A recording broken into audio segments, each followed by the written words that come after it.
কারো দলীয় স্বার্থ বাস্তবায়ন করা এই সরকারের কাজ না, মন্তব্য তারেক রহমানের। ফ্যাসিবাদী ষড়যন্ত্র প্রতিহতে সজাগ থাকার আহ্বান। গণভোট নিয়ে দলগুলো একমত না হলে সিদ্ধান্ত নেবে সরকার, বললেন প্রেস সচিব। বিএনপি জামায়াতের পাল্টাপাল্টি অবস্থান। বিএনপিতে প্রতিযোগিতা থাকলেও বিভেদ নেই, বললেন ভারপ্রাপ্ত চেয়ারম্যানের উপদেষ্টা। সবাইকে ঐক্যবদ্ধ থাকার আহ্বান। এবং রোববার থেকে সারা দেশে প্রাথমিক শিক্ষকদের অনির্দিষ্টকালের কর্মবিরতি। অযৌক্তিক আন্দোলন, বললেন প্রাথমিক এবং গণশিক্ষা উপদেষ্টা।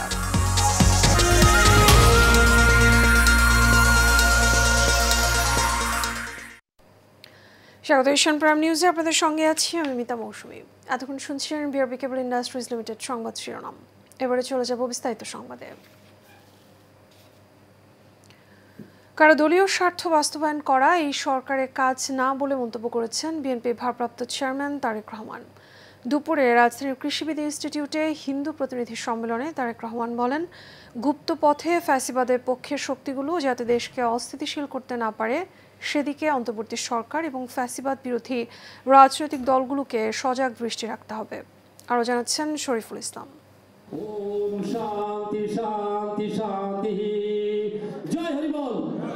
রাজধানীর কৃষিবিদ ইনস্টিটিউটে মাতা বহুজন সমাজ ঐক্য জোট আয়োজন করে হিন্দু প্রতিনিধি সম্মেলন।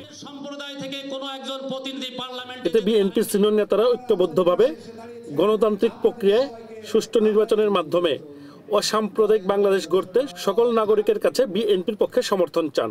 যারা পিছিয়ে পড়া গোষ্ঠীগুলি আছে তার মধ্যে মধ্য সম্প্রদায় একটি, আমরা চাই আগামীর বাংলাদেশের রাজনীতিতে, অর্থনীতিতে, সমাজনীতিতে পিছিয়ে পড়া মানুষগুলোকে তারা যাতে রাষ্ট্রের রাজনীতিতে, অর্থনীতিতে এবং সমাজে সমানভাবে অংশগ্রহণ করতে পারে।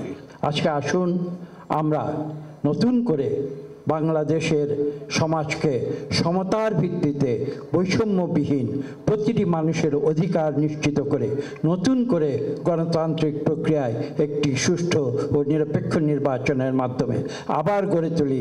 সকল ধর্মের সম কি অধিকার নিয়ে, নো সংখ্যালঘু, নো সংখ্যাগুরু।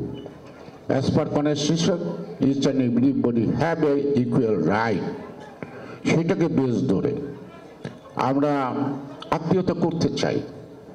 এই সময় বিএনপি মহাসচিব মির্জা ফখরুল ইসলাম আলমগীর আগামী নির্বাচনে তারেক রহমানকে প্রধানমন্ত্রী করতে মাতো সম্প্রদায়ের কাছে সহযোগিতা চান। সত্যিকার অর্থেই অসাম্প্রদায়িক সকল জাতি ধর্মের অধিকারকে যেখানে সংহত করা হবে, রক্ষা করা হবে, যেখানে সকল মানুষের তার অধিকারকে প্রয়োগ করতে পারবে এবং আমরা অর্থনীতিতে, রাজনীতিতে সকল মানুষের অধিকারকে নিশ্চিত করতে পারবো, সেই ধরনের একটা বাংলাদেশ গড়ে তুলবার সুযোগ সৃষ্টি হয়েছে। অনুষ্ঠানে ভার্চুয়ালি যোগ দিয়ে বিএনপির ভারপ্রাপ্ত চেয়ারম্যান তারেক রহমান বলেন, জুলাই অভ্যর্থনের ক্রেডিট নিয়ে কেউ কেউ দেশে অস্থিতিশীল পরিবেশ সৃষ্টি করতে চাচ্ছে।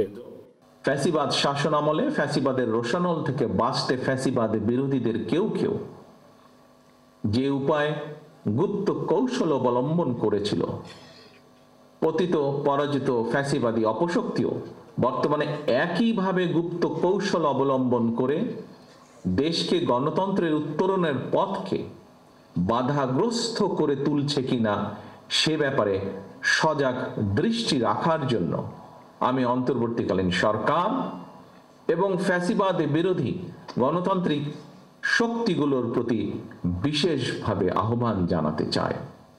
বিএনপির ভারপ্রাপ্ত চেয়ারম্যান আরো বলেন, বিএনপি নোট অফ ডিসেন্টকে ডিসেন্ট ওয়ে হিসেবে মনে করছে।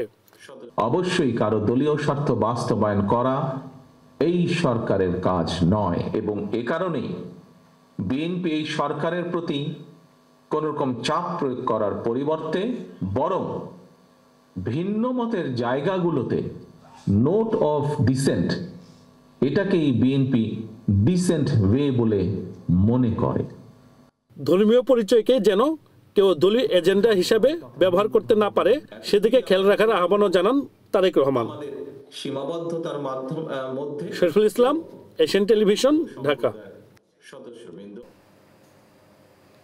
গণভোট নিয়ে রাজনৈতিক দলগুলোর সিদ্ধান্তে পৌঁছাতে না পারলে অন্তর্বর্তী সরকারি সিদ্ধান্ত নেবে বলে জানিয়েছেন প্রধান উপদেষ্টার প্রেস সচিব শফিকুল আলম। বলেন, ফেব্রুয়ারির প্রথমার্ধে জাতীয় নির্বাচন হবে, এদিকে নির্বাচনের আগে গণভোটের সুযোগ নেই বলে মন্তব্য করেছেন বিএনপির স্থায়ী কমিটির সদস্য আমির খসরু মাহমুদ চৌধুরী। আর নির্বাচনের আগে গণভোট না হলে জুলাই সনদ অনিশ্চিত হয়ে যাবে বলে মনে করছে জামায়াত। সকালে নির্বাচনী ইশতেহার নিয়ে এক আলোচনা সভায় এসব কথা বলেন বক্তারা। ওয়ালিদ সিদ্দিকীর রিপোর্ট। আগামী নির্বাচনে রাজনৈতিক দলগুলোর ইশতেহার কেমন হবে, সেখানে জনগণের অংশগ্রহণ কতটুকু হবে তা নিয়ে জনতার ইশতেহার সেমিনারে আয়োজন করে ট্রেস নামে একটি সংগঠন। রাজধানীর একটি হোটেলে আয়োজিত সেমিনারে অংশ নেন রাজনৈতিক গবেষক এবং সরকারের প্রতিনিধিরা। নির্বাচনী ইশতেহার নিয়ে অনুষ্ঠানটি আয়োজন করা হলেও রাজনৈতিক দলগুলোর নেতাদের বক্তব্যে ব্যাপকভাবে উঠে আসে আগামী জাতীয় নির্বাচন প্রসঙ্গ। আলোচনায় গুরুত্ব পায় জুলাই সনদ ও গণভোট প্রসঙ্গ। এই ইস্যুতে পাল্টাপাল্টি মতামত উঠে আসে রাজনীতিকদের বক্তব্যে। এই জন্য নির্বাচন অনেকে এক ধরনের বিনিয়োগ মনে করে, ব্যবসায় মানুষ যেভাবে টাকা খাটায় নির্বাচনকে বিনিয়োগ মনে করে। এই সংস্কৃতি থেকে যদি উত্তরণ করতে না পারি, এটা জনকল্যাণের, এটা মানব সভার, এটা দায়বদ্ধতার প্রশ্ন আছে। সাইফুল হক ভাই যে বক্তব্যটা বলছেন, আমরা মাঠে আছি, চাপিয়ে দিচ্ছি। আমরা তো মাঠে তো জুলাই সনদ তৈরি কালেই ছিলাম, আমরা কিন্তু হঠাৎ করে আসি নাই। 4 মাস ধরেই আমরা কিন্তু আছি। কেন আছি? আমরা তো ডায়লগে ছিলাম। যেমন আমরা আমাদের ডেমোক্রেটিক কালচারের মধ্যে যেটা আছে, পার্লামেন্টও আমরা যাই, আলোচনাও করি, ওয়ার্কআউট করি, আবার পার্লামেন্টে যাই, আবার রাজপথেও আসি। এই কালচারটা আছে, এটাকে তো অস্বীকার করা যাবে না। এটাকে আপনি চাপিয়ে দিয়ে বললে তাহলে আমাদের রাজনীতির ইতিহাসকে অস্বীকার করা হয়ে যায়। অনুষ্ঠানে প্রেস সচিব শফিকুল আলম বলেন, ফেব্রুয়ারির জাতীয় নির্বাচন নিয়ে কোনো অনিশ্চয়তা নেই। জুলাই সনদ নিয়ে রাজনৈতিক দলগুলোকে দ্রুত একমত হওয়ার আহ্বান জানান তিনি। যেই ভয়াবহ রকমের চ্যালেঞ্জ ফিউচার গভর্নমেন্টের জন্য এই শেখ হাসিনার চোরতন্ত্র রেখে গেছেন, এটা কল্পনা করা যায় না। ভয়াবহ। আমরা বলি, অনেকে ভাবে যে আমরা এটা পলিটিক্যাল বলছি, কিন্তু এটা আনবিলিভেবল চ্যালেঞ্জ, একটা ফ্র্যাকচার্ড পলিটিক্যাল একটা আমরা এমন কোনো পলিটিক্যাল সেটেলমেন্ট করা যাতে আমাদের যেই গ্রুপই থাকুক না কেন, সে এক্সট্রিম রাইট হোক আর এক্সট্রিম লেফট হোক, যেই হোক, সে যেন ডেমোক্রেসির প্রতি ফেথফুল থাকে। অনুষ্ঠানে বিএনপির স্থায়ী কমিটির সদস্য আমির খসরু মাহমুদ চৌধুরী জানান, সংবিধানে জাতীয় নির্বাচনের আগে গণভোটের সুযোগ নেই। যতটুকু কনসেনসাস হয়েছে তার বাইরে গিয়ে আবার নতুন ইস্যু সৃষ্টি করলে এটা কিন্তু আপনি কিন্তু ঐক্যবদ্ধের প্রতি রেসপেক্ট দেখাচ্ছেন। বলা হচ্ছে বাস্তবায়নের ক্ষেত্রে আবার একটি আলোচনা আসছে। হ্যাঁ, থাকতেই পারে, আলোচনা হবে, কিন্তু বাস্তবায়নের ক্ষেত্রেও কনসেনসাস থাকতে হবে। বাস্তবায়নের ক্ষেত্রে যদি আমি মনে করি আমার মতো করে বাস্তবায়ন করব, আর অন্য দল যদি এখানে দ্বিমত পোষণ করে, সেটা আপনি জোর করতে পারবেন, সেটা আপনি চাপিয়ে দিতে পারেন না। এটা কিন্তু কোনো কনসেনসাসের এবং গণতান্ত্রিক প্রক্রিয়ার মধ্যে পড়ে না। ক্ষমতায় গেলে জুলাই সনদে সব দলের ঐক্যমত্য হওয়া ইস্যুগুলো বাস্তবায়নের আশ্বাস দেন বিএনপির এই নেতা। জানান, যে বিষয়গুলোতে ঐক্যমত্য হয়নি সেগুলোতে জনগণের ম্যান্ডেট নেওয়া হবে। Walid Siddiqui, Asian television, Dhaka. নির্বাচনে কোনো ব্যক্তিকে নয়, ধানের শীষকে জয়ী করতে বিএনপির সব নেতাকর্মীকে নির্দেশনা দিয়েছেন দলটির ভারপ্রাপ্ত চেয়ারম্যান তারেক রহমান। সেই সাথে দেশ এবং জনগণের স্বার্থে এবং 31 দফা বাস্তবায়নেও কাজ করার কথা জানিয়েছেন তিনি। এশিয়ান টেলিভিশনকে দেয়া একান্ত সাক্ষাৎকারে এসব কথা জানান বিএনপির ভারপ্রাপ্ত চেয়ারম্যান তারেক রহমানের উপদেষ্টা ডক্টর মাহদি আমিন। মোশাররফ তালুকদারের ক্যামেরায় কাসু আহমেদের রিপোর্ট। ত্রয়োদশ জাতীয় সংসদ নির্বাচন উপলক্ষে ইতিমধ্যেই বিএনপি থেকে ঘোষণা করা হয়েছে দলীয় প্রার্থীদের নাম। সেই তালিকায় নাম না থাকায় দু একটি জায়গায় বিশৃঙ্খলা তৈরি হয়েছে নেতাকর্মীদের মধ্যে। তবে এত বড় একটি রাজনৈতিক দলে দু একটি বিচ্ছিন্ন ঘটনাকে বড় করে দেখছেন না বিএনপির ভারপ্রাপ্ত চেয়ারম্যান তারেক রহমানের উপদেষ্টা ডক্টর মাহদি আমিন। প্রত্যেকটা আসনে একজনকেই দেওয়া সম্ভব দলের পক্ষ থেকে, যার কারণে অনেক ত্যাগী, যোগ্য, সৎ, জনপ্রিয় নেতা রয়েছেন যারা হয়তো এবার মনোনয়ন পান নাই বিভিন্ন কৌশলগত কারণে। ওনাদের কারো কারো ক্ষেত্রে হয়তো একটু মনোবেদনা থাকতে পারে, সেটাই তো স্বাভাবিক। বলেন, ব্যক্তি নয় প্রতীক হিসেবে ধানের শীষকেই জয়ী করতে বিএনপির সব নেতাকর্মীকে নির্দেশনা দিয়েছেন ভারপ্রাপ্ত চেয়ারম্যান। গত 17 বছর এবং ফ্যাসিবাদের সময় আমরা দেখেছি নানান ষড়যন্ত্র অপপ্রচার সত্ত্বেও বিএনপিতে একটা রাজনৈতিক দল হিসেবে ঐক্যবদ্ধ ছিল। সে বৃহত্তর জাতীয় ঐক্য আমাদের তখনও ছিল, আজও আছে। হয়তো কিছুটা হতাশাবোধ কিছু কিছু আসনে আছে, তবে বৃহত্তর সে ঐক্য প্রতিষ্ঠার মাধ্যমে আমরা ইনশাল্লাহ ধানের শীষে বিজয়ী করার জন্য সবাই একসাথে কাঁধে কাঁধ মিলিয়ে কাজ করে যাব। সেই সাথে বিএনপির এতদিনের যে লড়াই, গণতন্ত্রের মুক্তি এবং মানুষের মৌলিক অধিকার নিশ্চিত করা, সেটি বাস্তবায়নেও নেতাকর্মীদের জনগণের পাশে দাঁড়ানোর আহ্বান জানিয়েছেন ভারপ্রাপ্ত চেয়ারম্যান। এমনটাই জানালেন তার উপদেষ্টা ডক্টর মাহদি আমিন। আমাদের সবার একটাই লক্ষ্য, ধানের শীষে যিনি মনোনীত প্রার্থী ওনাকে জয়ী করা এবং তার মাধ্যমে এলাকার উন্নয়ন সমৃদ্ধি নিশ্চিত করা, এমন একটা বাংলাদেশ প্রতিষ্ঠা করা যেখানে সংসদে তারাই যাবেন যারা যোগ্য, যারা জনপ্রিয়তা, যারা গণ অভ্যুত্থানে যে আকাঙ্ক্ষা সেটাকে ধারণ করেন, যারা জনগণের অধিকার এবং স্বাধীনতাকে প্রতিষ্ঠা করবেন। কাউসার আহমেদ, এশিয়ান টেলিভিশন, ঢাকা। নির্বাচনের ব্যাপার নিয়ে কথা বলতে আমি রাজশাহীতে আসিনি। সকালে রাজশাহী কারিগরি প্রশিক্ষণ কেন্দ্র পরিদর্শন শেষে সাংবাদিকদের প্রশ্নের জবাবে এসব কথা বলেন আইন উপদেষ্টা ডক্টর আসিফ নজরুল। তিনি বলেন, প্রবাসী কল্যাণ এবং বৈদেশিক কর্মসংস্থান মন্ত্রণালয়ের আওতাভুক্ত কারিগরি প্রশিক্ষণ কেন্দ্রগুলো কর্মসংস্থান সৃষ্টিতে গুরুত্বপূর্ণ ভূমিকা রাখছে। রাজশাহীর মেয়েদের টিটিসি দেশের অন্যতম সেরা প্রশিক্ষণ কেন্দ্র হিসেবে কাজ করছে। এ সময় রাজশাহী জেলা প্রশাসক সহ টিটিসির ঊর্ধ্বতন কর্মকর্তা এবং কর্মচারীরা উপস্থিত ছিলেন।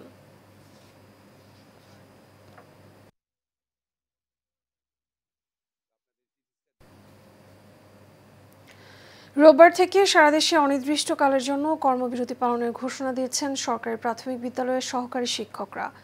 এর আগে শাহবাগ অভিমুখী তাদের পদযাত্রায় বাধা দেয় পুলিশ। পরিস্থিতি নিয়ন্ত্রণে আনতে জলকামান, সাউন্ড গ্রেনেড এবং টিয়ারশেল নিক্ষেপ করে পুলিশ। বিকাল 3:30টার দিকে এই ঘটনা ঘটে। এর আগে সকালে 10ম গ্রেডে বেতন সহ 3 দফা দাবি আদায়ে কেন্দ্রীয় শহীদ মিনারে লাগাতার অবস্থান কর্মসূচি শুরু করেন সরকারি প্রাথমিক বিদ্যালয়ের সহকারী শিক্ষকরা। দেশের বিভিন্ন জেলা থেকে আসা হাজারো শিক্ষক সেখানে জড়ো হয়ে অবস্থান নেন। দাবি পূরণ না হওয়া পর্যন্ত অবস্থান কর্মসূচি চালিয়ে যাওয়ার ঘোষণা দিয়েছেন তারা।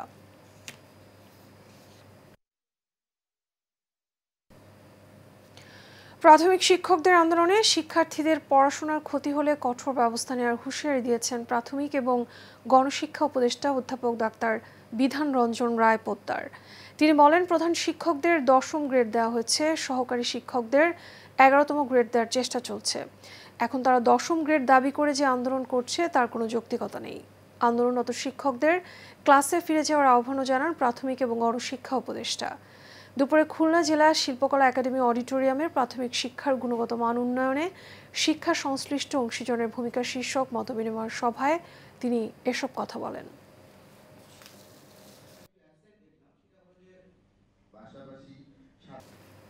এবার সারা বাংলা। গাজীপুরে কালিয়াকৈর উপজেলা এবং পৌর বিএনপির উদ্যোগে ঐতিহাসিক 7ই নভেম্বর জাতীয় বিপ্লব এবং সংহতি দিবস উপলক্ষে র্যালি হয়েছে। ঢাকা টাঙ্গাইল মহাসড়কে এই র্যালি হয়। এতে উপস্থিত ছিলেন গাজীপুর 1 আসনে মনোনয়ন প্রত্যাশী বিএনপি কেন্দ্রীয় নির্বাহী কমিটির সহ শ্রম বিষয়ক সম্পাদক হুমায়ুন কবির খান, উপজেলা বিএনপির সাবেক সভাপতি আব্দুল লতিফ, পৌর বিএনপির সাবেক যুগ্ম সম্পাদক মোয়াজ্জেম হোসেন, বিএনপি নেতা জসিমউদ্দিন সহ বিপুল সংখ্যক নেতাকর্মী।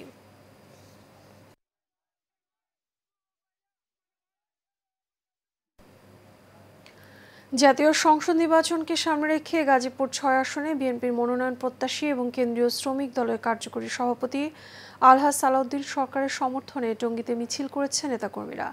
এই মিছিলে যোগ দেন বিএনপি, যুবদল, স্বেচ্ছাসেবক দল, ছাত্রদল সহ অঙ্গ এবং সহযোগী সংগঠনের নেতাকর্মীরা। এছাড়া উপস্থিত ছিলেন টঙ্গী পূর্ব থানা বিএনপির সাবেক সভাপতি শরাফত হোসেন, গাজীপুর মহানগর ছাত্রদলের সিনিয়র যুগ্ম সম্পাদক SM মুমিনুর রহমান মুমিন সহ আরও অনেকে।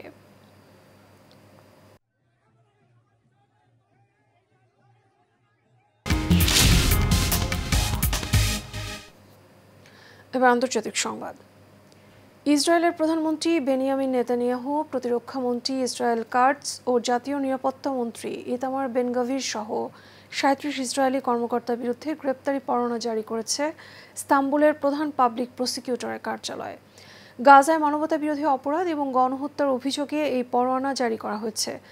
পরোয়ানায় 2023 সালের অক্টোবর থেকে গাজা উপত্যকার বেসামরিক নাগরিক, হাসপাতাল এবং অবকাঠামোর উপর ইসরায়েলি সামরিক হামলার কথা উল্লেখ করা হয়েছে।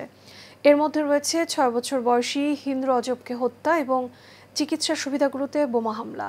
এছাড়া গাজা ইসরায়েলের নৌ অবরোধ ভাঙতে যাওয়া সবচেয়ে বড় সাহায্য মিশনগুলোর মধ্যে অন্যতম গ্লোবাল সমুদ্র ফ্লোটিলায় ইসরায়েলের আক্রমণের কথাও উল্লেখ করা হয়েছে।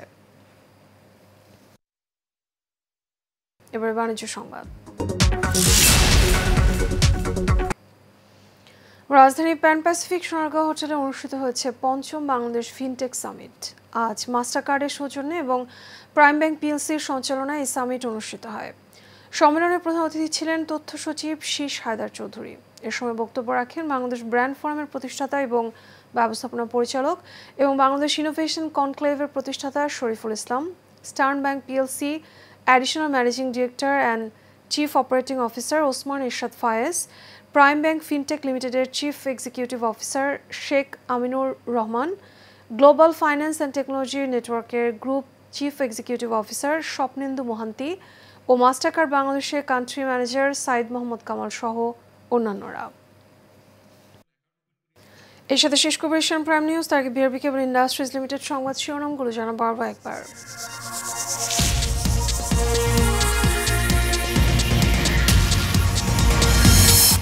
কারো দলীয় স্বার্থ বাস্তবায়ন করা এই সরকারের কাজ না, মন্তব্য তারেক রহমানের। ফ্যাসিবাদী ষড়যন্ত্র প্রতিহতে সজাগ থাকার আহ্বান।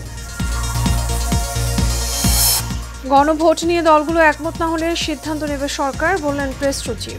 বিএনপি জামায়াতের পাল্টাপাল্টি অবস্থান। বিএনপিতে প্রতিযোগিতা থাকলেও বিভেদ নেই, বললেন ভারপ্রাপ্ত চেয়ারম্যানের উপদেষ্টা। সবাইকে ঐক্যবদ্ধ থাকার আহ্বান। এবং রোববার থেকে সারা দেশে প্রাথমিক শিক্ষকদের অনির্দিষ্টকালের কর্মবিরতি। অযৌক্তিক আন্দোলন, বললেন প্রাথমিক এবং গণশিক্ষা উপদেষ্টা। এশিয়ান প্রাইম নিউজ এ পর্যন্ত। আমাদের পরবর্তী সংবাদ দেখার আমন্ত্রণ রইল। এতক্ষণ সাথে থাকার জন্য ধন্যবাদ সবাইকে।